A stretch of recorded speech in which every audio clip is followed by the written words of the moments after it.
Dans cette vidéo, je vais transformer un bus scolaire de 40 pieds en une maison luxueuse, complète, avec tout ce que tu peux imaginer. Shay est un youtubeur américain connu pour ses projets fous. Mais celui-ci est le plus grand et le plus cher de toute sa vie. Il lui a pris plus d'1 an pour le terminer. C'est difficile à croire, mais ça se passe vraiment. Shay est fatigué depuis 1 an des loyers trop élevés. L'idée de devoir payer beaucoup d'argent chaque mois l'énervait. Alors, il a acheté un bus scolaire entier. Et oui, le bus est énorme, vraiment gigantesque. Mais c'est ce qui va en faire la maison parfaite. En plus, il fonctionne parfaitement, aucun problème. Il peut même rouler à 70 miles par heure. Dès que le bus est arrivé chez lui, il y avait beaucoup de travail. La première étape, retirer 28 sièges. Le bus était plein de sièges. Il fallait tout enlever. Il a commencé à tout démonter avec sa fiancée. Pendant qu'il retirait les sièges, laisse-moi t'expliquer à quel point ce projet allait être fou. La première grande modification, couper le toit et l'élever. Ils veulent augmenter la hauteur de 7 pieds, c'est environ 120 cm. C'est l'une des meilleures améliorations du projet, parce que cela permettra de créer 2 étages à l'intérieur. Et le plafond intérieur atteindra 9 pieds de haut. Ce sera le plafond le plus haut jamais installé sur un bus sur YouTube. La première chose qu'ils ont faite, retirer le toit métallique, puis enlever toute l'isolation ancienne. Ensuite, ils ont retiré toutes les fenêtres. Un nombre énorme de fenêtres. Les bus scolaires sont toujours remplis de sièges et de fenêtres. Shay ne s'est pas encore débarrassé de toutes les fenêtres d'ailleurs. C'est pour ça qu'on voit souvent des fenêtres autour de lui, dans ses vidéos. Finalement, ils ont réussi à retirer toutes les fenêtres. Et maintenant, le bus avait l'air effrayant. Son père plaisantait, on dirait un bus de zombies. Ensuite, il passe à l'étape la plus difficile, lever le toit. C'est extrêmement compliqué, presque impossible. Son père a construit des supports en bois, on les appelle chez nous Sindadat. Ils les ont placés des 2 côtés du bus pour soulever le toit de manière équilibrée. Ils ont coupé entièrement le toit, comme si on ouvrait une boîte. Puis est venu le moment de lever le toit.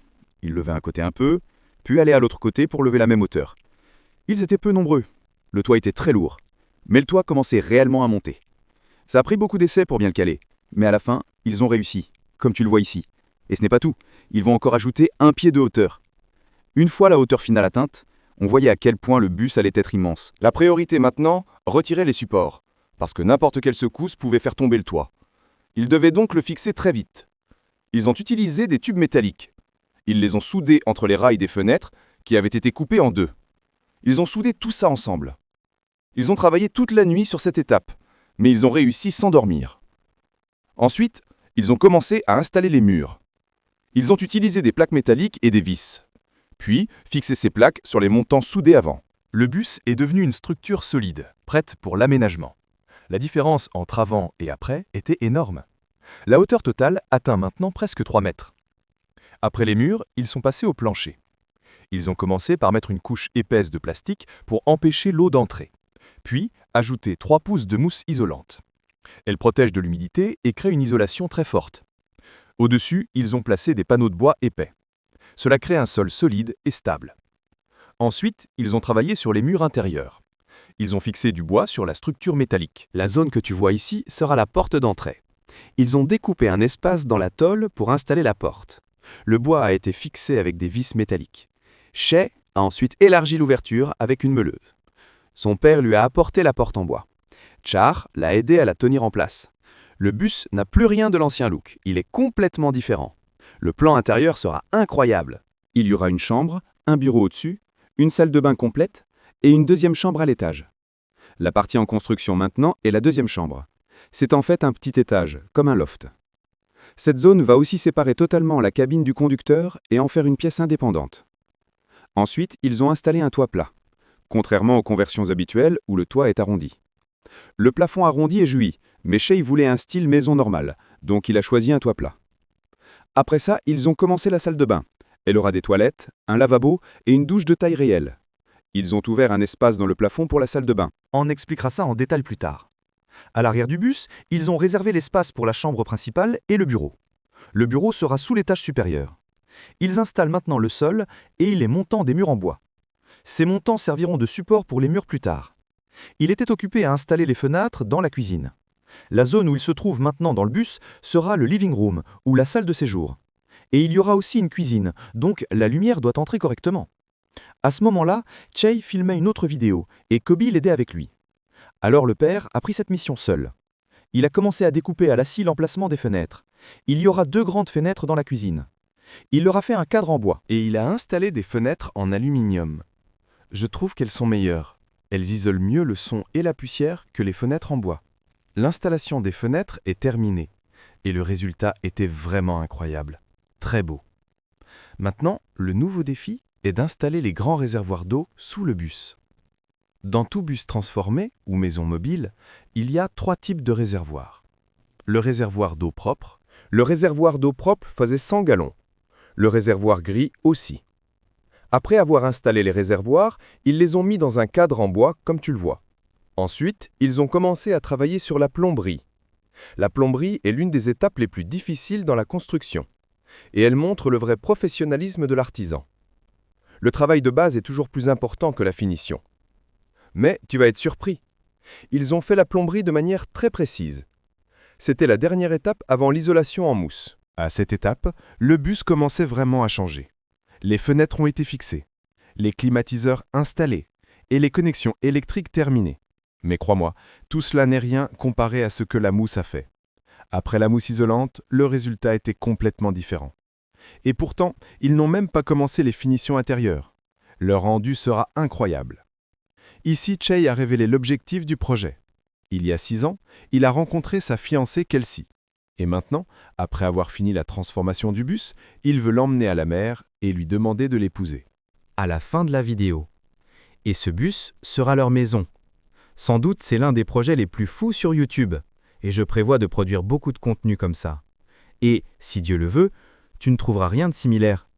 J'espère que tu feras partie des chevaliers. Abonne-toi à la chaîne et dis-moi ton avis sur ce contenu. Maintenant, il couvre tout le bus avec des plaques de bois ou de plâtre. Dès que Kobe a installé la première plaque dans le salon, Ils sont passés au couloir. C'était beaucoup plus difficile. La zone était étroite et pleine de courbes. Après plusieurs essais, ils ont découpé la plaque selon la forme du plafond. Avec un support, ils ont soulevé la plaque. Ce support est important. Sans lui, la plaque tomberait. Le support la maintient jusqu'à ce qu'elle colle au plafond. Après avoir fini la zone du salon et de la cuisine, ils ont ouvert de nombreuses ouvertures pour l'éclairage caché. Elles seront installées au plafond Pour que le bus soit très lumineux. Après presque 2 mois de travail dans un bus sombre, la lumière est enfin entrée. Ils allaient passer au stockage.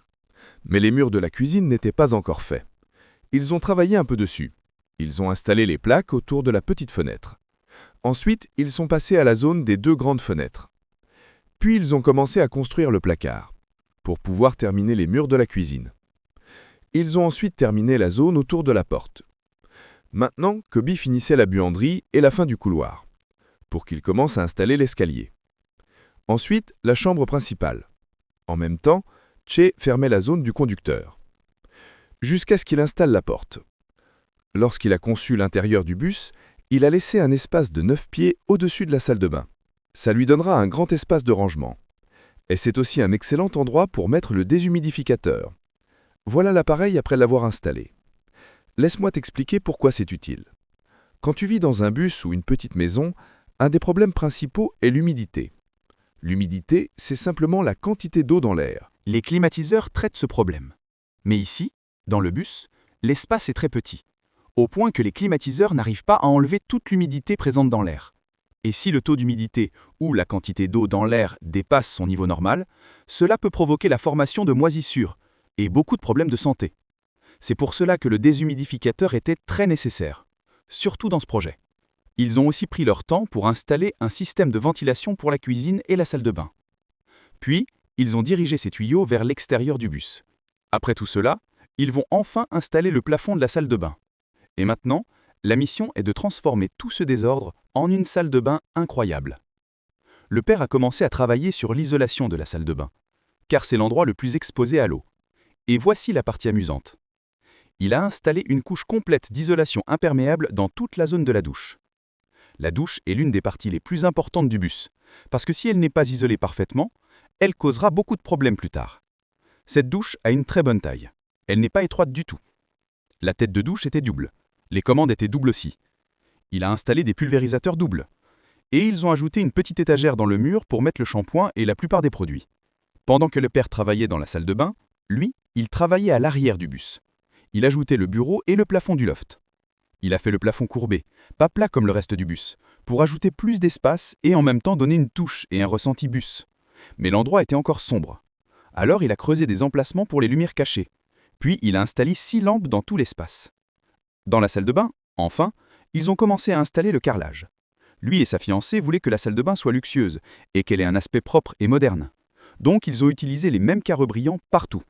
Après avoir fini la salle de bain, il était temps de passer à la cuisine. Après que lui et Kobe aient fini de concevoir la cuisine en 3D, ils étaient excités de voir le résultat réel.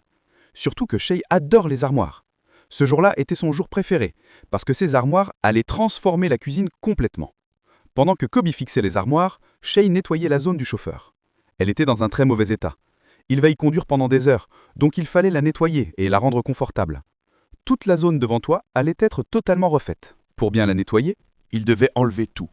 Il a retiré totalement le sol, il a démonté complètement le capot. Et oui, l'endroit avait l'air un peu effrayant, mais c'était la seule manière pour nettoyer parfaitement. Dans la cuisine, il construisait un cadre en bois pour mettre le réfrigérateur. Ce cadre est très important. Il garde le frigo stable et en place, pour qu'il ne tombe pas ou ne bouge pas si la route est mauvaise. Ensuite, il a rempli l'espace au-dessus du frigo avec des armoires hautes. Si tu regardes bien, tu verras des marques qu'il a faites sur les armoires. Ce sont des trous découpés pour ajouter des lumières intégrées. Ces lumières seront douces. Elles donneront une ambiance agréable dans les armoires et dans toute la cuisine. Après avoir fini les armoires, il est retourné à la zone du chauffeur. Il a remarqué que le plastique du tableau de bord semblait très vieux. Alors, il a voulu le repeindre entièrement, pour donner un nouveau look à l'endroit. Ensuite, il a installé un nouveau sol en vinyle ou un parquet. Il a fait attention à tous les petits détails. Le résultat a complètement changé la zone. Tu peux voir la transformation d'avant et après. De l'autre côté de la cuisine, ils ont commencé à installer la table. Cette table de cuisine est très large. Elle peut accueillir 4 personnes. C'était une étape essentielle pour optimiser l'espace. Après avoir terminé les armoires, ils ont commencé la phase de peinture. Le noir était vraiment superbe. Ils ont créé un tout nouveau style pour la cuisine. Ils ont peint le plafond du loft en blanc pour que tout le plafond soit de la même couleur. Le résultat, comme tu le vois, est incroyable. Après la peinture, ils sont passés aux petits détails qu'ils avaient laissés. Ils ont installé la moulure supérieure pour couvrir toutes les courbes du plafond. Ils ont aussi installé une moulure pour les fenêtres. En même temps, Kobe a commencé à travailler sur les portes d'armoire, celles qui seront dans la cuisine. Il a même fait des portes d'armoire supérieures en verre dépoli. Kobe a préparé les portes, les a peintes et les a installées lui-même. Mais il restait un défi difficile. Le problème était qu'ils doivent entrer une machine à laver et un sèche-linge très grand. Sa fiancée lui avait dit qu'elle voulait une vraie pièce de lavage. Et l'espace qu'il leur avait réservé était parfait. Mais le problème était de les transporter à travers les marches et les couloirs très étroits, jusqu'à ce qu'ils les placent à leur endroit. Alors il a appelé Kobe et son père pour l'aider. Ils ont essayé très longtemps, mais ils n'ont pas réussi à les faire entrer. Ils restaient sur les marches comme ça, en testant toutes les méthodes, mais malheureusement, ça n'a pas marché non plus. Comme leur taille était énorme, ils ont pensé à une solution alternative. Ils ont démonté le sèche-linge et l'ont mis dans la zone du bureau, temporairement. Puis, ils ont mis la machine à laver à sa place, ici. Ensuite, ils ont remis le sèche-linge au-dessus de la machine. Après plusieurs essais, ils ont enfin réussi à tout mettre à leur place. Tu les vois ici pousser la machine de toute leur force pour la mettre en position. Mais c'était exactement ce qu'ils voulaient depuis le début. Chai avait conçu cet espace, et il avait mesuré l'endroit précisément selon la machine, pour qu'elle soit bien stable et qu'elle ne bouge pas pendant qu'il conduit. Et Chai dit ici qu'il espère que rien ne tombera en panne, parce que si ça arrive, ils souffriront pour les sortir de là. Ensuite, ils ont fait entrer ce grand frigo dans le bus. Et la surprise, c'était beaucoup plus facile que la machine et le sèche-linge. Et ça n'a pas demandé le même effort. Et voilà, tout ce qui concerne le salon est maintenant parfait. C'était un moment très spécial pour lui, parce que maintenant il lui reste 4 mois dans ce projet, et sa fiancée ne savait toujours pas qu'il allait lui proposer à la fin de la vidéo. Il a dit qu'elle le soutient depuis la première vidéo qu'il a faite, sur sa chaîne jusqu'à maintenant. Et là, un nouveau matin. Et c'était l'un des jours les plus importants du projet, parce que c'était le jour où ils allaient construire le toit terrasse. Pourquoi ce toit est si important ? Parce qu'en plus d'être magnifique, il peut s'utiliser pour camper et se détendre. Très peu de gens font cette idée, donc ça rend le bus très spécial. Installer la rambarde sur le toit était très compliqué. Le bus avait déjà atteint la hauteur légale maximale. Donc ils ont conçu des charnières spéciales placées aux côtés pour que la rambarde puisse se plier quand ils n'en ont pas besoin. Ils resteront ainsi dans la hauteur autorisée sans problème légaux. Après avoir construit les poteaux métalliques, ils ont entouré tout le toit avec ces câbles pour que personne ne tombe. Puis il a fabriqué cette échelle en métal pour monter au toit. Maintenant, il ne reste presque plus rien dans le bus. Kobe travaille dans la chambre. Il installe l'isolation dans le plafond pour ensuite poser les murs et l'éclairage. En même temps, de l'autre côté de la chambre, le père utilise l'espace sous l'escalier. Il commence à fabriquer une armoire dans cet espace. Et Chai travaille sur la chose la plus importante maintenant. Il n'y a pas d'électricité reliée au bus. Donc Chai va construire un système électrique complet, lui-même. Le système dépend de 4 batteries. Chaque batterie fait 200 ampères et 12 volts. Quand le bus roule, les batteries se chargent automatiquement, sans besoin d'une source externe. Chaque batterie pèse 135 livres. Donc, tu le vois souffrir en les portant. Il les installe tout ensemble. Puis il tire 2 câbles jusqu'au compartiment moteur, pour les connecter à un générateur supplémentaire qu'il va installer. Ce générateur charge les batteries tant que le bus roule. Donc, on peut dire que le bus aura toujours de l'énergie. Après avoir vérifié que tout marche bien, il commence à travailler sur la moquette. C'était nécessaire avant de continuer avec le lit. Le lit est conçu en 2 parties. Une partie est au-dessus du capot du moteur à l'arrière du bus, et la deuxième partie est montée sur charnière, pour pouvoir s'ouvrir et se fermer facilement, comme tu vois ici. En même temps, le bureau était prêt pour installer la moquette. Avant de poser la moquette, ils ont mis cette couche douce. Elle rend l'endroit plus confortable. Et la moquette donne toujours un bel aspect. Elle donne la sensation d'être à la maison. Regarde cet endroit. Tu vois à quel point il est devenu parfait pour la vie quotidienne? Maintenant vient le moment qu'il attendait depuis des mois, installer la ventilation du toit. Ce bus est probablement le seul au monde avec une ventilation au plafond. Après cela, il va dans la salle de bain pour terminer les détails. Il installe un WC intelligent, il repeint le plafond d'une nouvelle couche. Le noir correspond mieux au carrelage. Il installe la douche, les robinets et les panneaux de contrôle. Et il couvre la ventilation. Puis, il commence à poser le carrelage. J'ai été surpris quand j'ai vu qu'il posait du carrelage dans tout le bus. Logiquement, on ne ferait pas ça. Mais tu seras surpris, Chai avait raison. Quand tu vois le bus avec le carrelage posé, tu sens que le bus est devenu plus beau qu'avant. Il a mis du carrelage dans tout le salon, et aussi au-dessus des armoires de cuisine. Ils utilisent toujours des clips pour garder l'équilibre et la stabilité. Et le carrelage a beaucoup d'avantages. Il est plus facile à nettoyer que le bois. C'était une grande étape pour transformer le bus en vraie maison. Le salon est maintenant parfait. Mais il manque quelque chose. Le canapé. Le problème est qu'il ne peut pas acheter un canapé prêt. Rien ne correspond exactement à cet espace, donc il doit fabriquer son propre canapé. Mais il y a un autre problème. Il n'a aucune expérience dans la fabrication de meubles. Il a dû regarder des vidéos sans fin sur YouTube, et il a suivi les étapes une par une, parce qu'il n'avait aucune idée avant, comme je t'ai dit. Mais, si tu y penses, ce n'est pas le premier défi qu'il affronte. Au début, il ne savait même pas comment poser un plafond, ni comment il allait le faire. Et il n'imaginait jamais qu'il pourrait faire un toit terrasse aussi beau. La seule chose claire, c'est que lorsqu'il fait face à un défi, il continue jusqu'à trouver une solution. Son engagement donne toujours des résultats incroyables. Et c'est exactement ce qui s'est passé avec le canapé. Ils ont réussi à fabriquer un canapé magnifique, même s'ils n'avaient jamais fait ça avant. Et maintenant, l'intérieur du bus est devenu superbe. Vraiment. Vraiment superbe. Mais malheureusement, l'extérieur est resté le même depuis 6 mois. Rien n'avait été fait. Il fallait tout changer. Enfin, le moment est venu de peindre le bus entièrement. Ils l'ont peint complètement en blanc. Son apparence a complètement changé. La couleur jaune des bus scolaires a disparu. Il est devenu très élégant. En même temps, il a réservé le meilleur emplacement de camping près de la mer. Le lieu était à 5 heures de route, et son père travaillait avec créativité sur le carrelage de la cuisine. Puis ils ont installé cet extracteur curvé que Kobe avait fabriqué. Ils ont ajouté les dernières touches. Ils ont préparé le bureau, ils ont arrangé les matelas. Ils ont vérifié chaque détail dans le bus. Et avec ça, le bus sur lequel ils avaient travaillé pendant 6 mois, tout était enfin terminé. Et il était complètement prêt. Il est parti vers la mer. Et il a demandé sa fiancée en mariage. Bien sûr, elle a dit oui. Évidemment, elle n'allait pas ruiner la vidéo. Ils sont fiancés depuis 6 ans. Elle devait en avoir marre sûrement. Et officiellement, c'est devenu leur nouvelle maison. Et encore mieux. C'était la première vidéo qu'il faisait sur sa chaîne. Alors j'espère vraiment que tu me diras ton avis. Et le défi que tu veux voir dans les prochaines vidéos. Et bien sûr, abonne-toi à la chaîne.